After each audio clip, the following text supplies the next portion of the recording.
My name is Mary Sonta and I'm a proud Wiradjuri woman on my mum's side and have Scottish ancestry on my dad's side from the Isle of Skye, and I'm pleased to be your MC for this afternoon's proceedings. And welcome to this special occasion for Commonwealth Bank. It's the launch of the Elevate Reconciliation Action Plan, the fifth in the company's history of RAP plans, but the first time it's the Elevate RAP plan, so congratulations.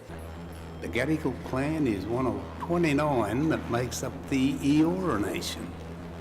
The Eora Nation is bordered by three distinctive landmarks. We have the Hawkesbury River to the north, and the Peen to the west, and the Georges River to the south. Those three rivers form the boundaries of the Eora Nation. Uncle Chicka, first of all, we feel very privileged to be on the land of the Gadigal people of the Eora Nation. Thank you for having us. Thank you for your warm welcome. I'd like to pay my respect to all of the Gadigal people, to all other Indigenous people here today, past and present, and welcome you all. And I just want to start talking a little bit about what it means to me personally, because for me this goes back to 1985. In 1985 I was doing my first year at Auckland University, where I come from. And I had been interested in my time at secondary school in the relationship between New Zealanders and the tangata whenua, the Indigenous people of New Zealand, the Maori people.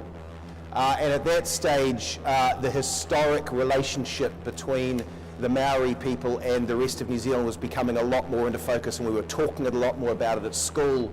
And those of us who were interested in it and learning the history really reached the conclusion just about what a poor relationship there had been, and how much work the Pakeha had to do, the non-Maori people, to build stronger relationships with the Maori people of tangata whenua.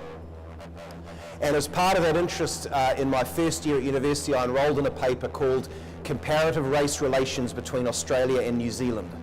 That was the paper, the history paper that I took, and I came in with a very dim view of what had happened in New Zealand and what needed to be done about it. And I then compared that with what had happened in Australia.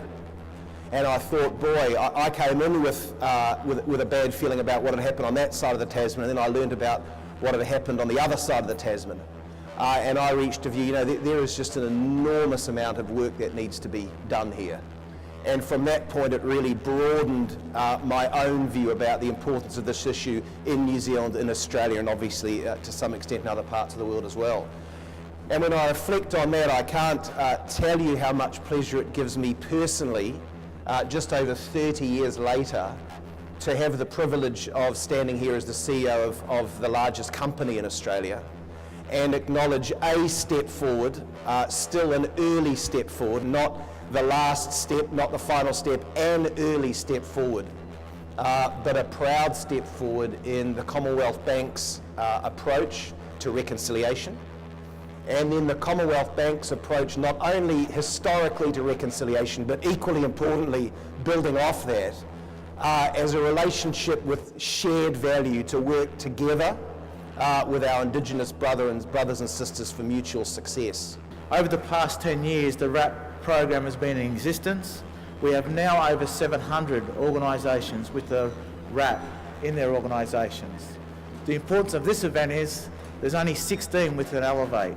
So the Commonwealth Bank joins an elite group of businesses and sectors of our community that want to do better, but not only want to do better, but sets the standards, breaks the ceiling of what is the norm today will not be the norm, so what is the exception today will be the norm for tomorrow around reconciliation.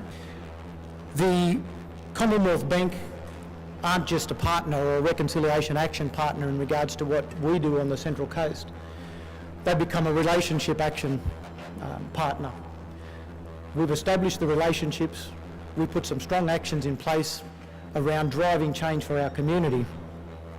And in driving some of those change, I took a concept or an idea around trying to understand the number of Commonwealth Bank outlets on the Central Coast, and I'm sitting in an Indigenous Advisory Committee meeting, and once I'd asked the questions, someone said to me, well, there were 13 Commonwealth Bank outlets on the Central Coast.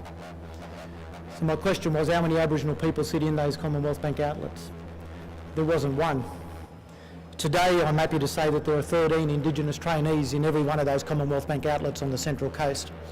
And that's achievement in itself, to be able to have a trainee in a Commonwealth Bank outlet in an area or a sector where very little Aboriginal people have the opportunity to go into, is in that financing sector, the accountancy sector, where we need more of our people